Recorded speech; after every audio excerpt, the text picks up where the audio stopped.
ओमज्ञानतिमिरन्धस्य ज्ञानाञ्जनशलाकया चक्षुरुन्मिलितं येन तस्मै श्रीगुरवे नमः। वन्देऽहं श्रीगुरोः श्रीयुतपदकमलं श्रीगुरून् वैष्णवांश्च श्रीरूपं साग्रजातं सहगणरघुनाथान्वितं तं सजीवं साद्वैतं सावधूतं परिजनसहितं श्रीकृष्णचैतन्यदेवं श्रीराधाकृष्णपादान् सहगणललिता श्रीविशाखान्वितांश्च। हे कृष्णा करुणा सिन्धो दीनबन्धो जगत्पते गोपेश गोपिकान्त राधाकान्त नमोस्तुते। तप्त कांचन गौरांगी राधे वृंदावनेश्वरी वृषभानुसुते देवी प्रणमामि हरिप्रिये। नमो महावदान्याय कृष्ण प्रेम प्रदायिने कृष्णाय कृष्ण चैतन्य नाम्ने गौरत्विषे नमः। पञ्चतत्त्वात्मकं कृष्णं भक्तरूपस्वरूपकं भक्तावतारं भक्ताख्यं नमामि भक्तशक्तिकम्। श्री कृष्ण चैतन्य प्रभु नित्यानंदा श्री अद्वैत गदाधर श्रीवासवी गौर भक्तवृंद। हरे कृष्णा कृष्णा कृष्णा हरे हरे हरे राम राम राम हरे हरे। जन्माद्यस्य यतोऽन्वयादितरतश्चार्थे सुभिज्ञस्वराट् तेने ब्रह्महृदायादिकवये मुह्यन्ति यत्सूरयः। तेजो वारिमृदां यथा विनिमयो यत्र त्रिसर्गो मृषा धाम्ना स्वेन सदा निरस्तकुहकं सत्यं परं धीमहि। नारायणं नमस्कृत्य नरं चैव नरोत्तमं देवीं सरस्वतीं व्यासं ततो जयमुदीरयेत्। स्वस्ति अस्तु विश्वस्य खलः प्रसीदतां ध्यायन्तु भूतानि शिवं मिथो धिया। मनश्च भद्रं भजतादधोक्षजे आविश्यतां no मतिरप्यहैतुकी।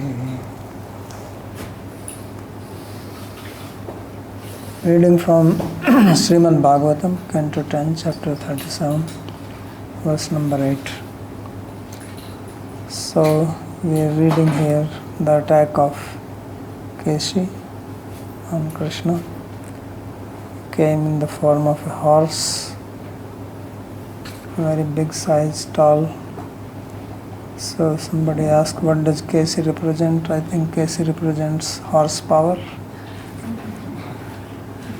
Right? These days if you want to measure somebody's power, it has that many horsepower machine. So he is a representative of power misused, power used for non-devotion. That's what he is. And hand represents also power. So hand is a representative of Kriya Shakti. That's why devatas sometimes have more than two hands. So that signifies that they have a lot of Kriya Shakti. Like when we say that Banasur had 1000 hands and so on. Or sometimes Durga has 8 hands. So that's why Krishna put his hand in his mouth. Because he is the horse also. Horsepower means Kriya Shakti. Power means the energy, means the capacity to do work. So that is Kriya Shakti. Horsepower means Kriya Shakti. So therefore Krishna contracted it with his own Kriya Shakti. He put his hand. He didn't do anything. He did not slap him or anything. Just he said, okay, here is my Kriya Shakti, just look at it. And that was enough to kill him. So therefore it is being described here. Samedhamane sa Krishna bahuna niruddha vayuscharnascha vikshipan prasvinna gatra pravrittalochanaha papatalendam visrijan kshitau vyasuhu. So Krishna bahuna edhamane, the samedhamane. So by the increasing of the size of Krishna's arm, his niruddha vayu, his breath was choked. He could not breathe because the hand kept on increasing inside. So then he was kicking his legs, because if you don't get air, then your air gets disturbed. Your pranavayu, if you cannot breathe, then the pranavayu gets disturbed. And then when pranavayu gets disturbed, then all the functions of the body gets disturbed. So therefore he says charnamsya vikshipan. So he was kicking around his legs. And prasvinna gatraha, he was profusely sweating. And parivritta lochana, and his eyes turned up, means he's dying. And papata landam, and then he also passed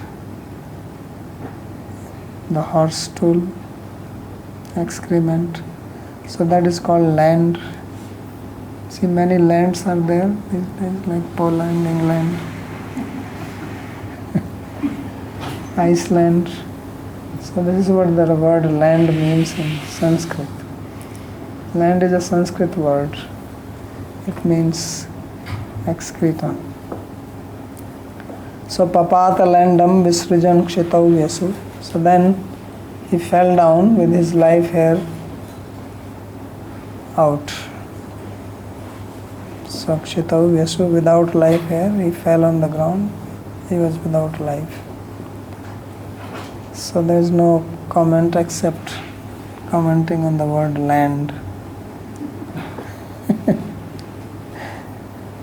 It's a very unusual word, but in the village language we used to use this word. And at that time I did not know it is a Sanskrit word. So landam, he says, is purisham. Land means stool. So that's how the horse Prabhu died. Tadehataha karkatika phalopamad, taddehataha karkatika phalopamad, vyasorapa krishna bhujam mahabhuja, avismito ayatna hatari utsamaihi, prasuna varshair divishadhiriditaha. So then what happened, that his body, it became big. Taddehata karkatika phalopamad vyasorapa krishna bhujam mahamaya. So his body was like a karkatika fruit. Karkatika is a fruit. Also call it kakdi. You know what is kakdi? It's a green fruit. Looks like more like a vegetable. So it grows in the summertime. I have not seen it in the West, but in India it's commonly available in the summertime. So that's called Karkatika. In Hindi they call it Kakdi. So he says that his body became like Karkatika fruit, and Krishna's hand was inside. So Vyasora Pakrishya Bhujam Mahabhuja. Krishna is called here as Mahabhuja, who has great arm, long arm. So this Mahabhuja pulled out his bhuja from inside. Why? Because he was Vyaso, he was dead. So putting hand inside a dead body is not very auspicious. So therefore he pulled it out. And avismito ayatna hatari utsmayi. So he had killed the enemy, and he killed it without any effort. Ayatna hatari. Therefore he did not feel anything great about it. So he says avismita. He was not feeling that he has done something big. He's not feeling proud. Usually you kill an enemy, you feel proud, and then you celebrate it. Like you see sometimes there's a match, soccer match, football match, right? Cricket match. And when the team wins, then they throw the bat, they take out their shirt, and circle it around. They do all kinds of things, right? And some big thing has happened. But see, Krishna says that he is avismita. He was not very amazed.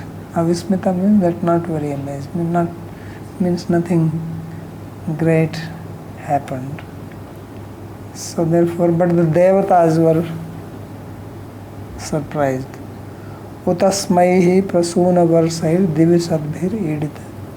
So he was worshipped by the Divishada, means the devas, and they showered flowers on him because they were amazed that how effortlessly Krishna killed this asura. So Karkatika phalam hi pakvam ati vidirnam syat iti tulyatvat. So this Karkatika fruit, when it becomes ripe, it becomes very soft and breaks. So his horse's body was like that. It was torn apart into pieces. Avismita tadris mahasura hananena api vishishta garvarahita. So Krishna was not proud, although he has killed this big demon. Yato ayatnena prayasa bhavena eva hato haririyena. Why is that? Because it did not involve any big effort on his part. There was no big fight or anything. It was just easy. Most of the asuras which Krishna killed, they were effortlessly.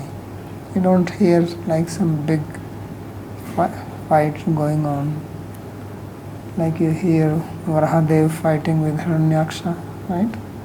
So there is a long fight. Hiranyakashipu also.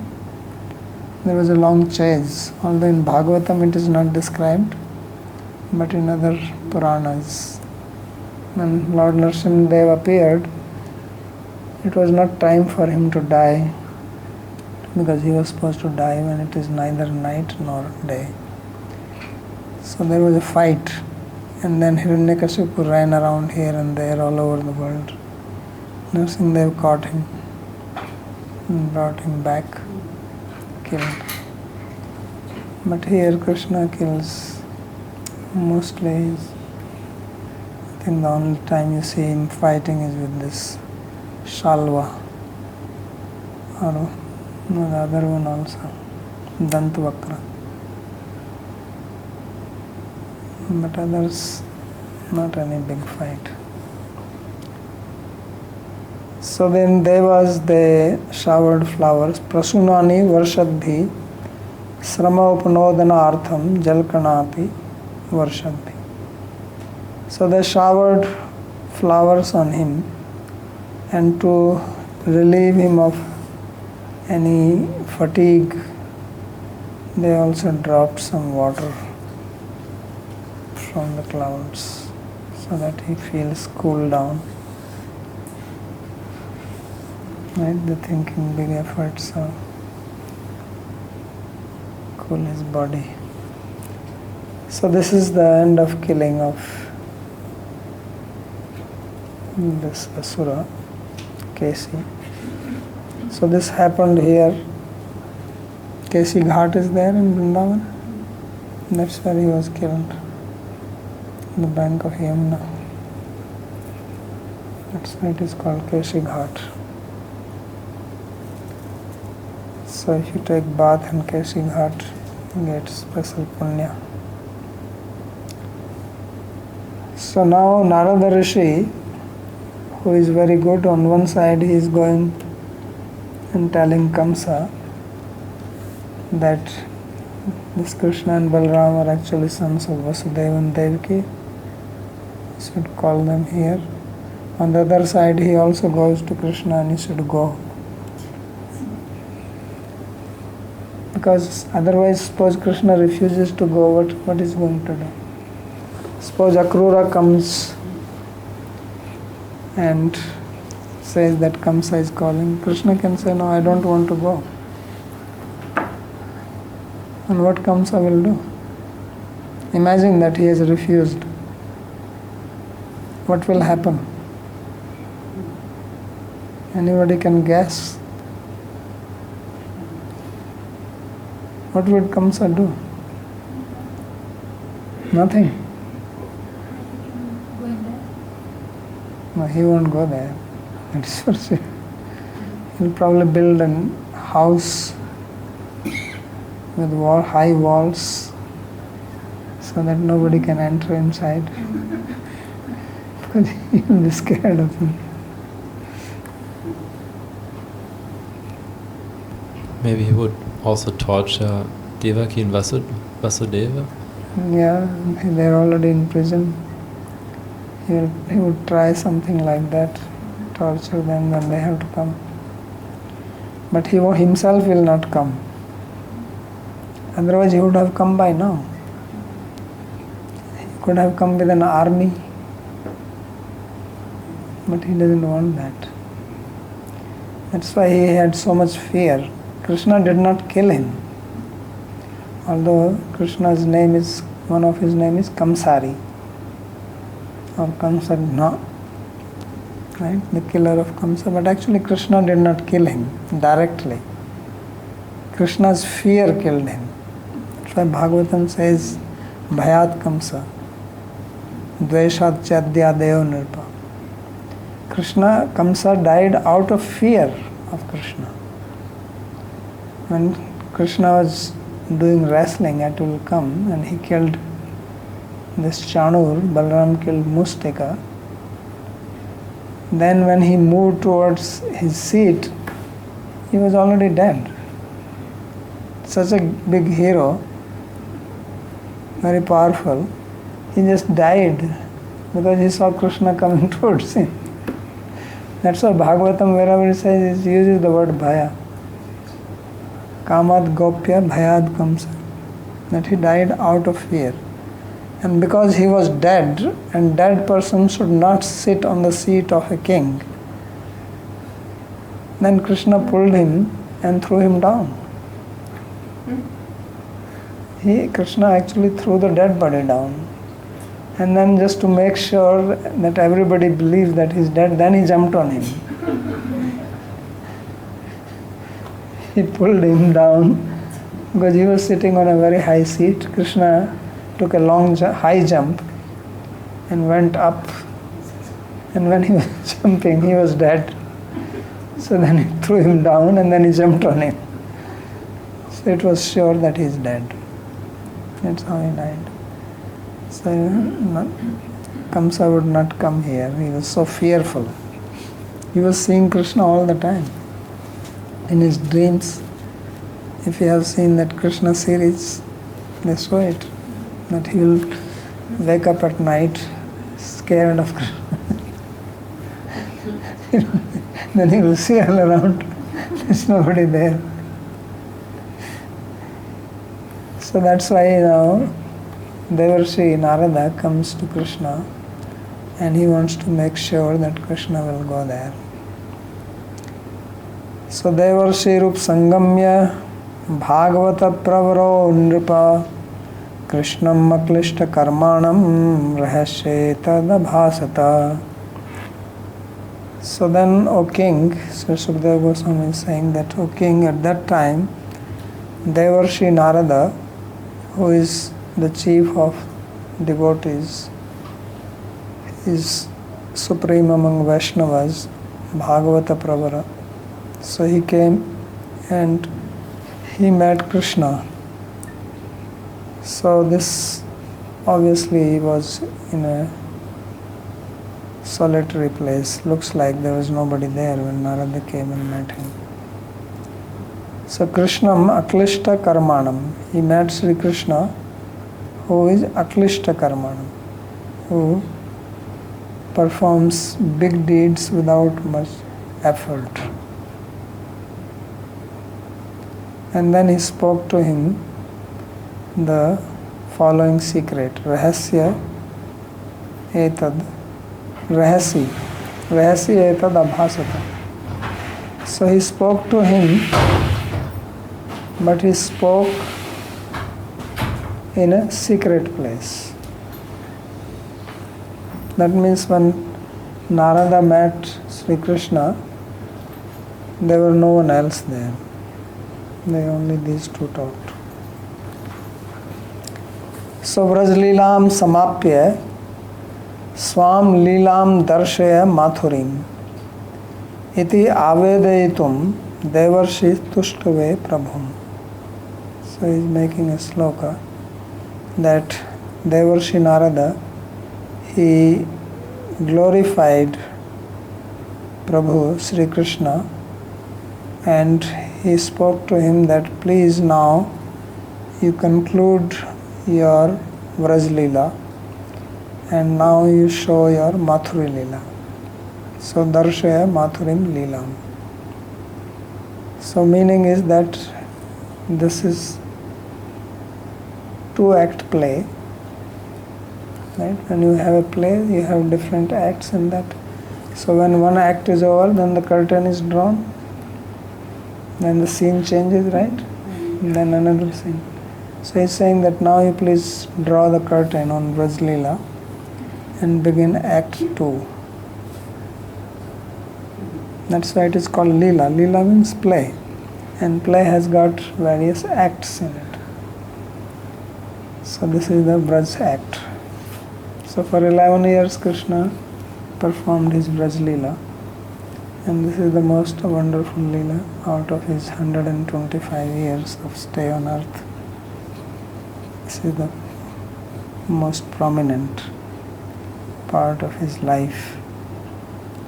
So he says now, draw curtain on it and let's see the Mathuri-līlā, Līlā in Mathura. So Mathura-līlā includes Dwarka-līlā also. Dwarka is part of Mathura. The Mathura district went up to Dwarka previously. So Mathura sthanam api Bhāgavatanam prakrishto varo manoratha siddhir yasmatsa. So he is giving an explanation to the word Bhāgavata Pravara. So Bhāgavata Pravara, he says that he is a boon to devotees. Vara also means boon, Vara also means the best. So he says he is a boon to the devotees, and here devotees are devotees of Mathura, because he is the one who is speaking to Krishna to go to Mathura. He is arranging for it. So that's the meaning which he gives to the word Bhagavat Pravara. Akleshenaiva karma keshim vadhadikam yasyatam. And he is called Aklishta Karma because he performs his activities without any klesha, such as killing of Keshi. So now Sri Narada is speaking. Krishna Krishna Pare Atma Yogesha Jagadishwara Vasudeva Khilavasa Satvatam Pravara Prabho Tamatma Sarvabhutanam Eko Jyoti Ravaidhasam Gudha Guhasheha Sakshi Mahapurusha Ishvaraha. So he said Krishna Krishna, O Krishna, twice. So in Sanskrit, generally repetition is considered as a dosha. So, but in certain situations, repetition is allowed. Otherwise, it is called punarukti dosha. So if you are saying Krishna once, why are you saying 2 times? What is the point? So here, if there is some surprise, something has happened, then you can have vipsa twice. Also out of respect, you can say 2 times. So here Krishna Krishna is repeating, this is with respect, he is saying 2 times. And then he says aprameya atman. So prameya, what is prameya? Praman prameya. क्या भाई निकुंज बोलो, प्रमेय क्या है?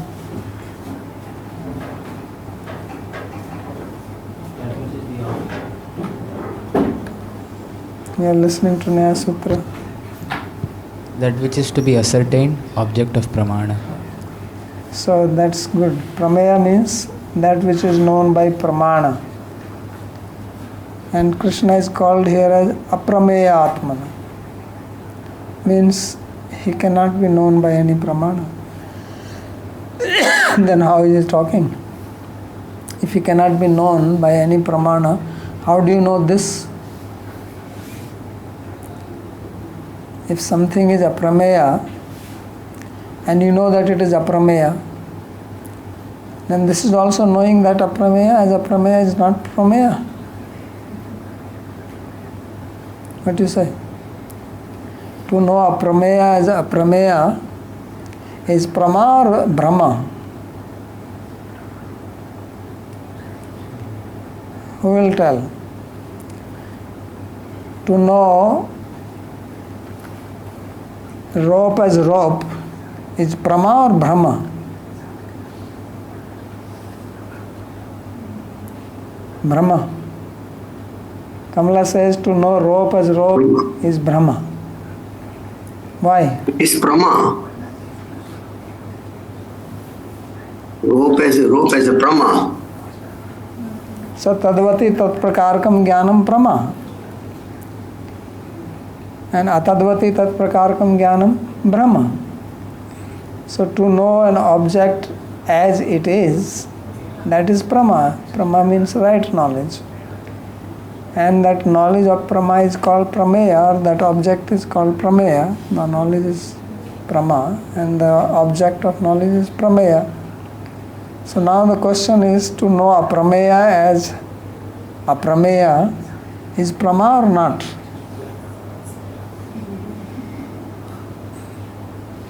It is Brahma. Who said it? Maharaji, Radharaman. So it is Prama. So that means if it is Prama, and then what is known by Prama is Prameya. So then why it is Aprameya? Because the fact that it is Aprameya is also Gyan. You understand the logic or not? Okay, let's try to hone up our Nyaya. Soon we are going to start next month. So what is wrong with this, what I am saying? I think what is wrong, Babaji, that you say that now the knowledge to have to know aprameya as prameya can still be Brahma, even though it's the knowledge about the aprameya being aprameya. It's not the. So two aprameyas will not cancel each other, right? Two negatives make positive or not?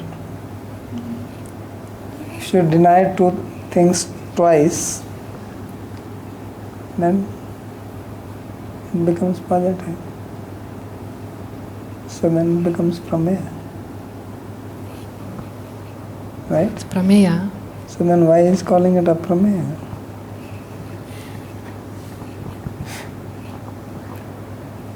Think. Apply logic. So, Krishna Krishna Prameyatman Yogesha Jagadishwara. So he is the Yogesha. So meaning is that if he wants to reveal himself, he can reveal. Because that's why he is called Yogesha. And he is Jagadishwara, he is the master of the universe. Vasudeva is son of Vasudeva. So that he is already making the ground that you are son of Vasudeva. What are you doing here with Nanda Maharaj? Should move to Mathura. So he is already calling him Vasudeva. And Akhila Vasa, you are the immanent being in every living entity. Satvatam Pravara Prabhu. And you are the best of Satvatas, therefore you should go to Mathura because that's where the Satvatas are living.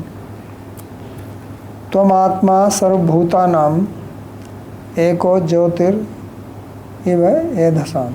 And you are the Atma of all living beings. Aham Atma Gudakesa. So, Krishna says in Bhagavad Gita that I am Sarvabhutatma Bhutatma. So he is the Atma of all. And he gives an example. So example is that just like there is fire in the wood. So there are so many pieces of wood and there is fire hidden inside. You don't see the fire. If there is fire in the wood, you touch it, why it does not burn? Fire burns, right? There is fire in the wood or not? So why it doesn't burn my hand? I'm putting my fire on this table which is made of wood. Because the fire is not in manifest state. It is not enough to have. Just like you have anger inside you. But anger is not manifest now. Only sometimes it manifests, other times it remains unmanifest. It doesn't go anywhere. It stays inside. Then when it's needed, then it comes out like fire. Fire is like anger. So fire is inside you, but anger is inside you, but you are not angry now. Because the anger is not in its manifest state. So like that, fire is not manifest, so it doesn't burn. So in the same way, Krishna is there inside everything, but he is not manifest. So we don't see him. Gudha, therefore, is called Gudha. He is hidden. Guhashaya. He is as if sleeping inside a cave. And although he is sleeping, still he is Sakshi. Generally, when you Sakshi means witness. So generally, when you sleep, you don't know anything what is happening around you. You cannot be a witness of some action and also sleep. Right? If you sleep here in the class, you will not hear anything. But he is called Guhashaya, that he is sleeping in the heart, and yet he is a witness. He can do both things because his sleep is not in Tamoguna. His sleep is beyond gunas. And he is Mahapurusha. He is the great Purusha, because otherwise you can confuse him, the Purusha of the Prakriti. Prakriti Purusha Ucha Vidhi Anada Ubhavapi. So he is not just Purusha. uttama purusastvannya paramatma iti udahrita. In Bhagavad Gita, Krishna himself says that beyond this there is another Uttam Purusha. And that Uttam Purusha is called Paramatma. So here is called Mahapurusha. And he is Ishvara. So Ishvara also came about Jagat Ishvara, and again Ishvara is coming here 2 times. So means he is the controller of everything. So there is commentary. Pratmam Krishna Krishna iti anandena Bhāgavata stava nama sankirtana krit bhakta bhaso narado asmi iti atmanam smarayati. So he says that he is saying Krishna Krishna twice here out of joy. So you can also repeat out of joy, out of respect, out of surprise, anger, also you can repeat. So he says he is saying Krishna's name twice out of great happiness, joy. And this is as if to remind Krishna that I am the Bhakta, or I am Bhakta Bhas.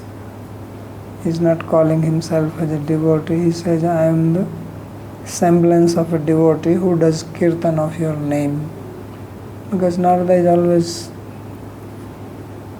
playing on his Narad Muni Vajay Veena Radhika Raman Name. Right? That is a nice song by Bhaktivinoda Thakur. It's a very nice song. So he is playing on his veena all the time, so just to indicate.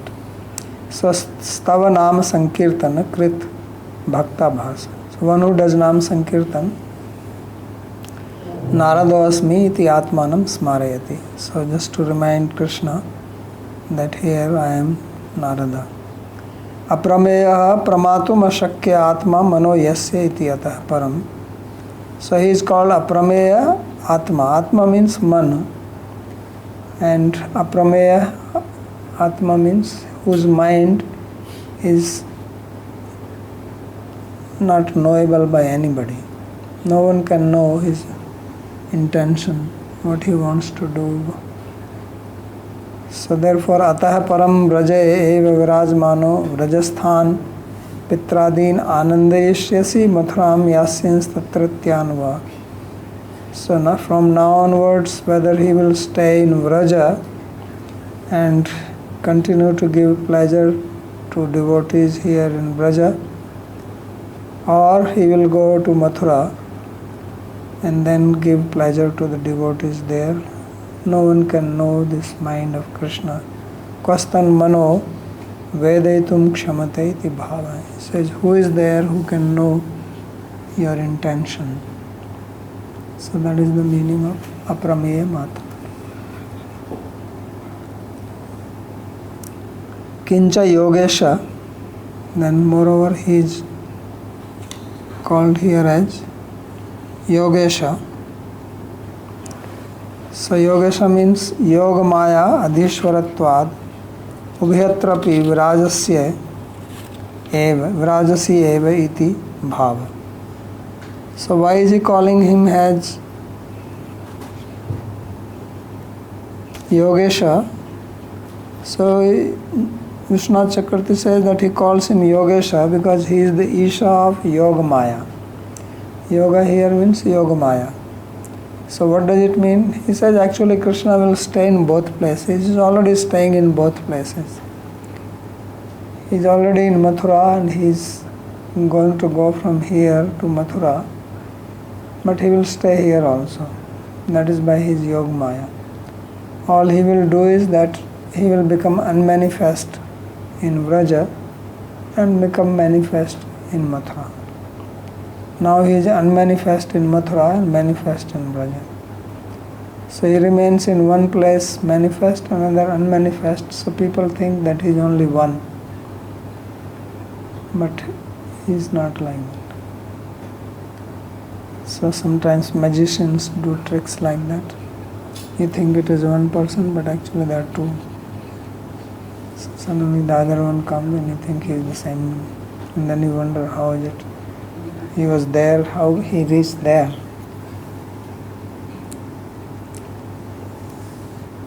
So Jagdishvara iti jagat karya bharavtaranam api kartavyam iti bhava. So Jagdishvara means one who rids the jagat or the world of its burden. Vasudeva iti nandasya putratvena swasya prasiddhim akarshirev.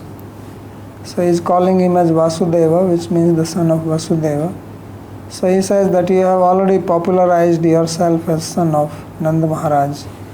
Now you should also think of what Gargacharya said. Remember, Gargacharya said that sometimes he was also son of Vasudeva. Pragayam Vasudevasya. So earlier he is. So he has to do that. Idanim Vasudevasya pitat bhagyam prakatayati bhava. So now you should also make the good fortune of Vasudeva manifest. Means make yourself known as son of Vasudeva. Ateva akhila vasaha akhilans tvad bhaktan kams bhayad vichutan aniye mathuraya avasayati. So akhila avasa is taking like a madhyam padalopi samasa, that akhilan bhaktan mathurayam avasayati akhila avasa. He says many of your devotees, they have left Mathura out of fear of Kamsa. So now you come to Mathura, kill Kamsa, and let all these devotees come back and reside in Mathura.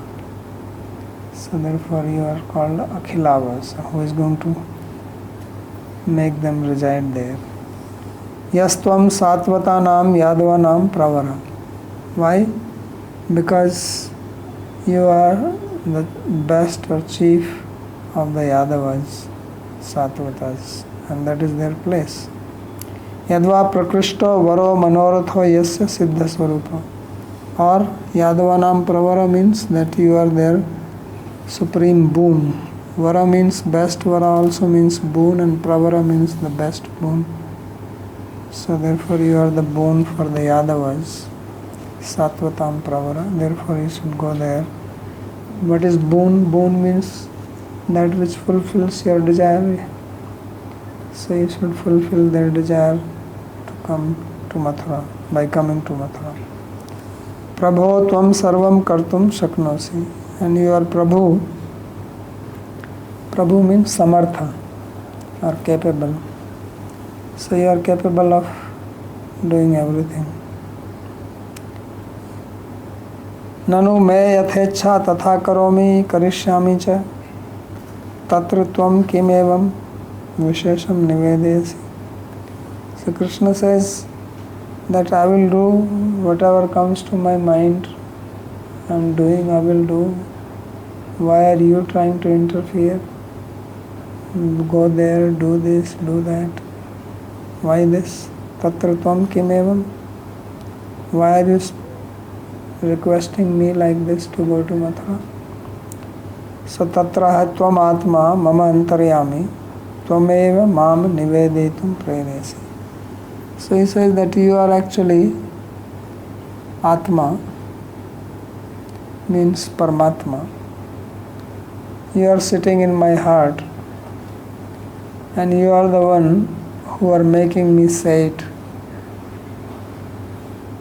I don't want to say anything like this, but you are making me say this. Kenapi devena hridisthitena yatha niyuktosmi tatha karomi. Somebody is sitting in my heart and makes me speak like this, so I speak. That's all. What can I do? And that somebody is you, because it is you who say that sarvasya chaham hridi sannivishta. That I am in everybody's heart. Matta smritir jnanam apohanam cha. So matta smriti, the smriti comes from me. Smriti is jnana, and jnana leads to pravritti. Right? That's what Nyaya Sutra says. First you have wrong knowledge, then you have wrong pravritti, then dukkha comes because of the birth, etc. So smriti comes from Krishna, and because of smriti there is action. That's what I am doing.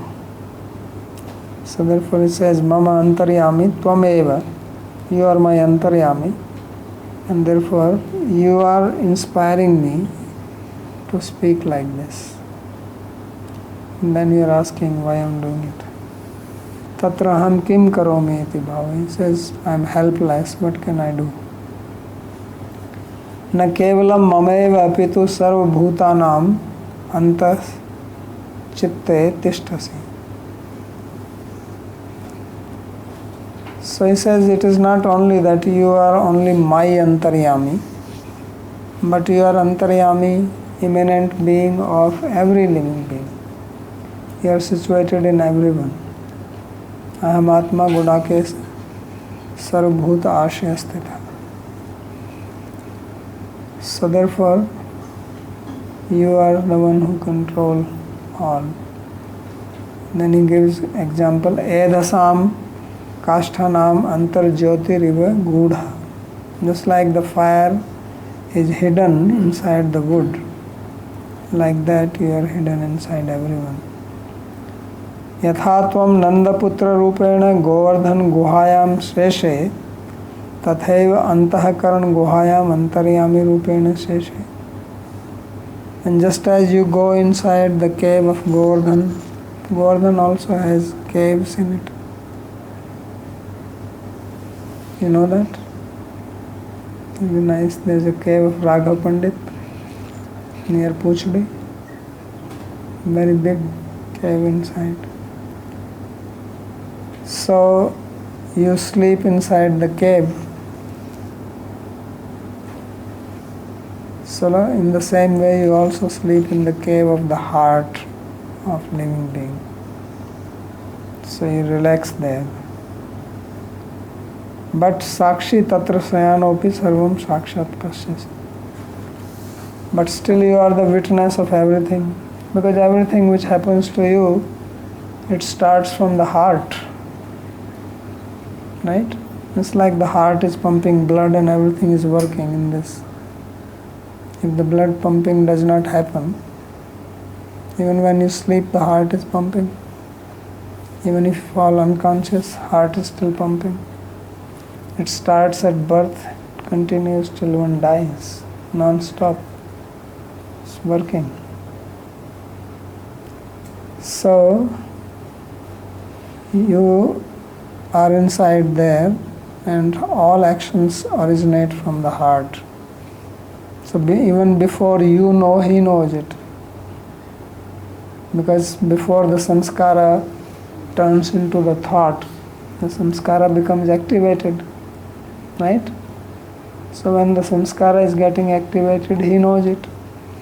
You will know it only after the thought has come. So he already knows. Therefore he is called Sakshi.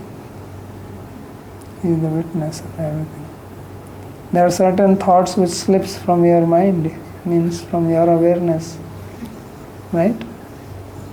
They say that there are 60,000 thoughts which come in the mind. How many do we catch? 600 maybe? Another 59,400. They are seen by him. So he has a big movie going on. Tatra hetu Mahapurusha. So that's why you are a Mahapurusha. You are not just ordinary Purusha, but Mahapurusha. Apratihata yoga bala ityartha. Meaning that your yogic power is unobstructed by anything. No one can stop it. Kincha Mahapurusha ishitavyapi bhavanti tvam tu Ishvara. But there are Mahapurusha which can also be controlled by another Mahamahapurusha. So therefore you are Ishvara, that is the last. You are Mahapurusha and you are the Isha of everyone. No one is controlling you. Ishvara Parama Krishna Sachidananda Vigraha. So this is the commentary. Let's do one more sloka. Atmanatmashraya purvam maya sasrije gunan tairidam satya sankalpa srijasi atsiyavasi ishvaraha. So atmana atmashraya. So you are sheltered by your own Shakti of yourself. Means you are not dependent on anything else. You are the Atma Ashraya. So there are different types of Ashrayas, like this table is the Ashraya for the book. But the table is also having its Ashraya as the ground. So like that, so many things are Ashraya of other things. But Bhagavan is the Ashraya of everything, and he does not have any other Ashraya from himself. So that's why he is Swarat. Means Svenaiva Rajate. He exists by his own power, by his own self. And it is by his Maya that he created the gunas. And then with these gunas he creates this universe. This visible idam tu sannikrishtam.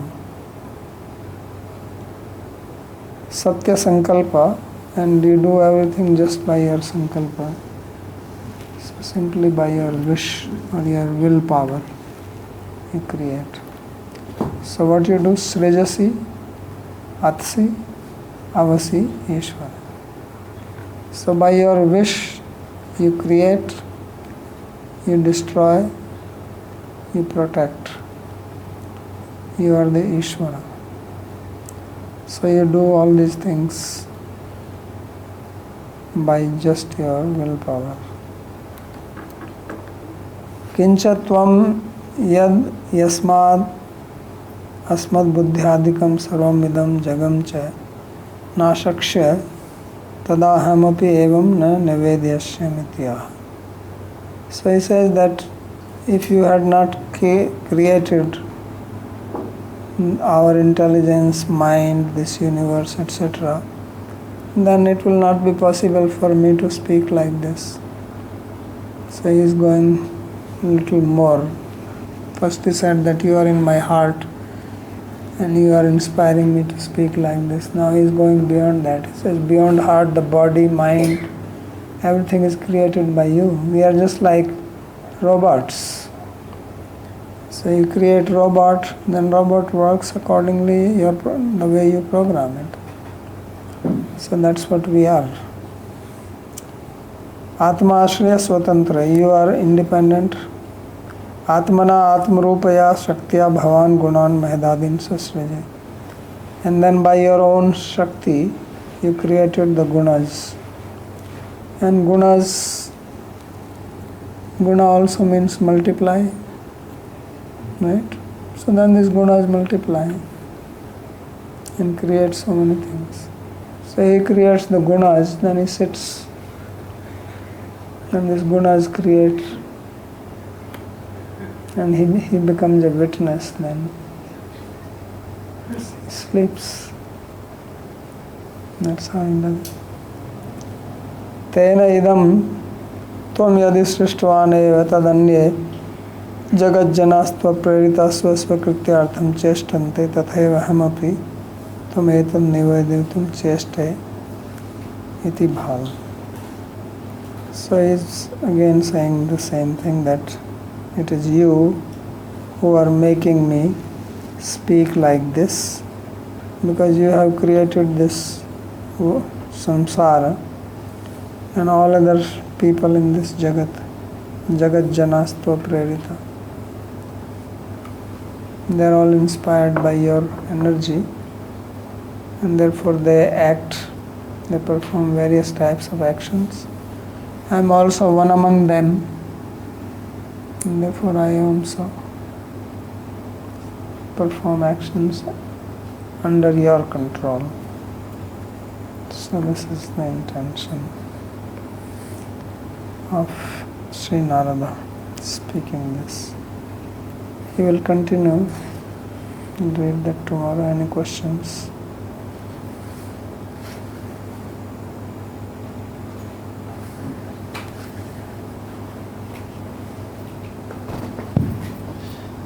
Babaji, can we consider a pramata as a person who has a tendency to know? He's seeking out something, that is why he seeks out pramanas and then tries to find the prameya. Yeah, if he doesn't have tendency, how will he see? Then in that case, if we take this aprameya, then it can mean that one who is a pramata in its proper sense, one who has a tendency to know, it cannot be revealed by them, because Bhagavan is Swayam Prakasha, only by his volition can he be revealed. So then that will mean that by his volition, his Shastra will become Shabda Pramana, that is why they are also Swayam Prakasha. And in that sense, if we apply this Yasya Deve Para Bhaktir Yata Deve Tata Guru, then we can only know through bhakti, and because that attracts his volition to reveal himself. Yes. Yeah, he is Adhokshaja, but still he becomes visible to the senses. Anything else? Babaji, in the Gita, Krishna says that he doesn't have dvesha or raga to anyone, but he has priti towards his devotees. What does he feel towards demons, towards asuras, when they attack either his bhaktas or himself directly? What happens in his mind? No, in the same sloka, if he has priti for his devotees, then somebody who wants to harm the devotees, what would he have towards them? Anger. Exactly. So he is equal when they are non-devotees. Samoham sarvabhutesu na me dveshosti na priya. But for devotees, he is not just sama. He favors them. And anybody who will attack them, then he himself says, Paritrana sadhunam vinashaja duskritam. Sadhu means devotees. So he doesn't do that neutrally. He doesn't kill them without any emotion in his mind.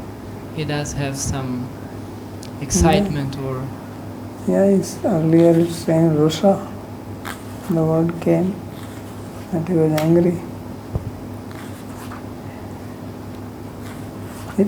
If you have love for somebody, then some harm comes to that person, then you will have emotion. You will have anger or fear, anxiety. So the whole thing in bhakti, we have so many sanchari bhavas, 33 of them, more than anywhere else. Now in the modern psychology also they have feelings wheel. What is it called? Feeling wheel. These are all the sanchari bhavas. They have so many, more than 33.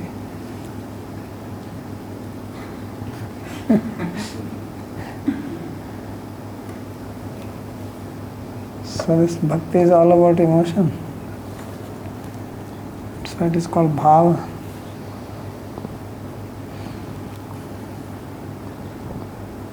I had a question about Sri Chakravarti Pad's comment on Akila Vasa. He's describing these bhaktas that are vichuta. Kans bhayad vichuta. Yeah. Who are those bhaktas? When Kamsa came, then some Yadavas, they left Mathura. That is what vichuta means. Means they have gone away. So vichutan aniye, bring them back. And make them reside there. Okay.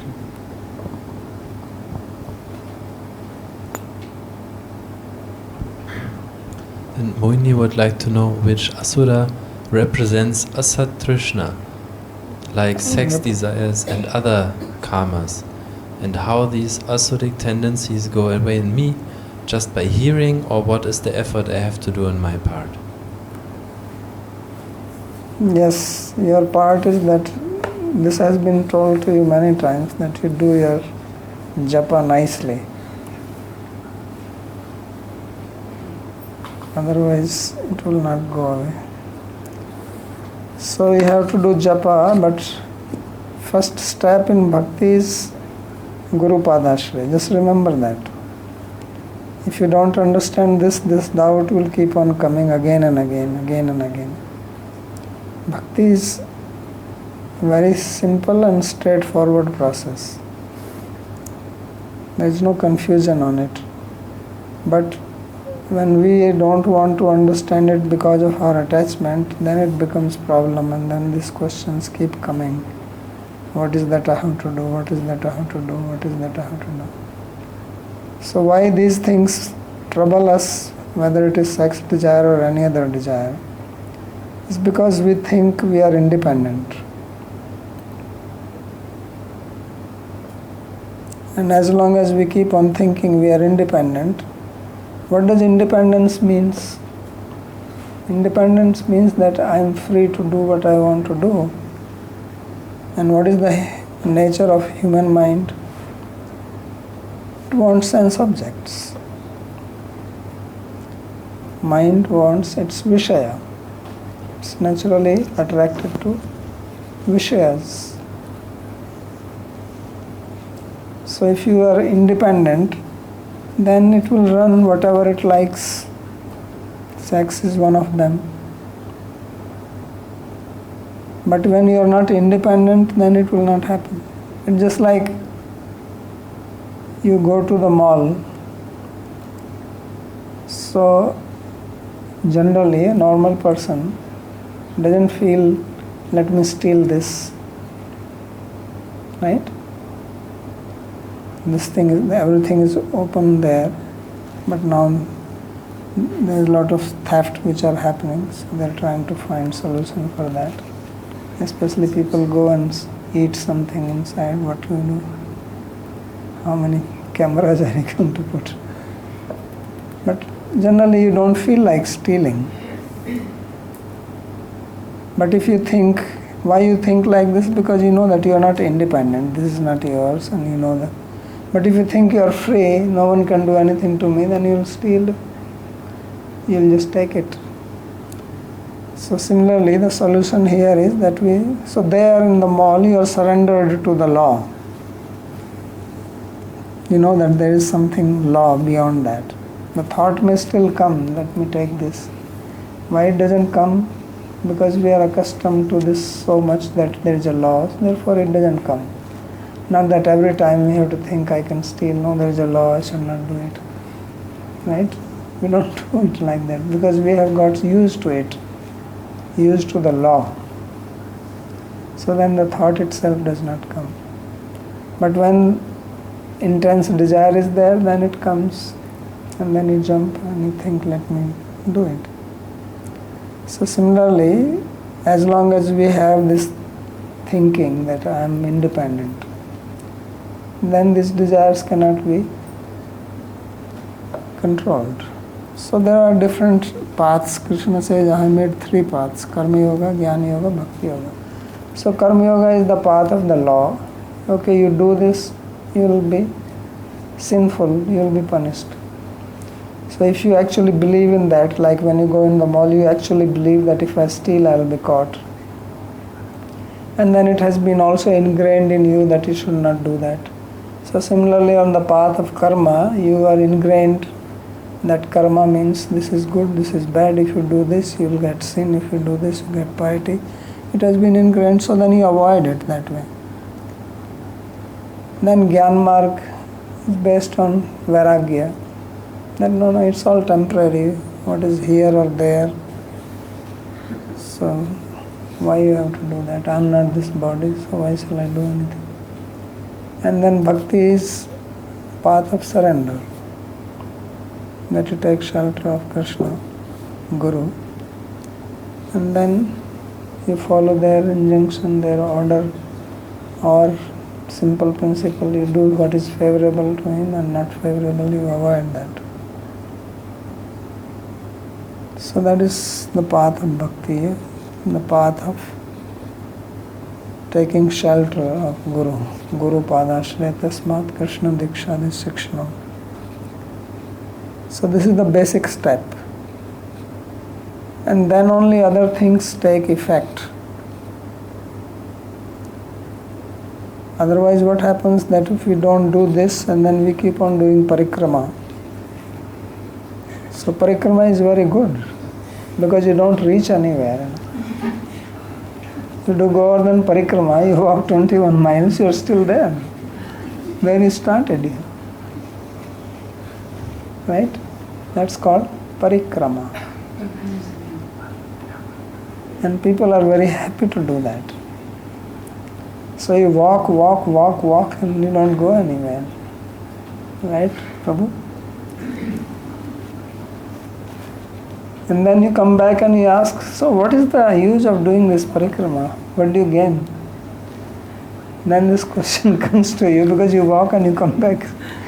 And then you think, so what happened?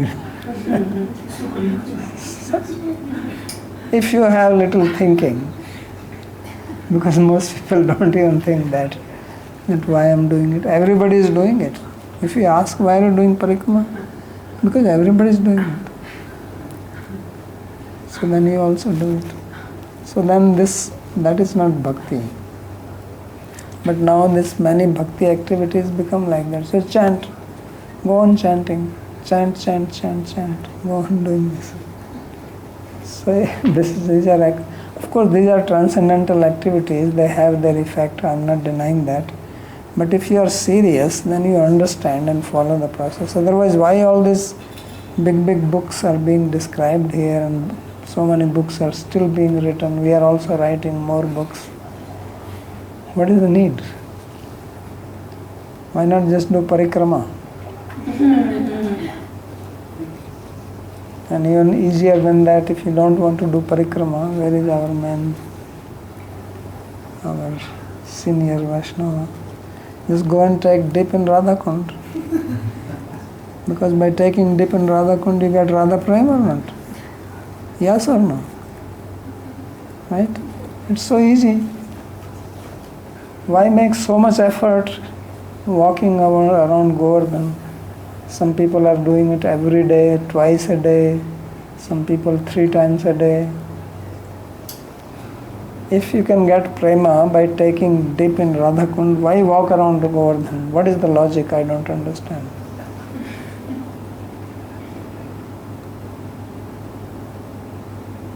So one has to understand. And, Dr. Jani. Haribol, Prabhu. So, Narad Muni states that he is in his heart and he inspired him. But generally, in conditioned living, being, Paramatma is silent, right? He just Sakshi. He will not do any. Or does it still work like a... But first of all, Narada is not conditioned being. He is completely attuned. You know this word? Attunement. He is absolutely attuned with Krishna. So therefore he is not a normal person. But even sadhakas can think like that Krishna is inspiring me to do this.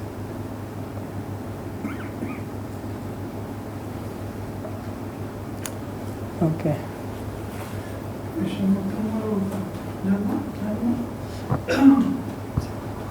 Tomorrow Janmashtami, what seva to make to Krishna become satisfied? Do japa. Japa, like more rounds. Okay, sing. Maybe one back. It's like he was saying Krishna Krishna aprameya atma. Yogesha Jagadishwara. Parikrama I change up.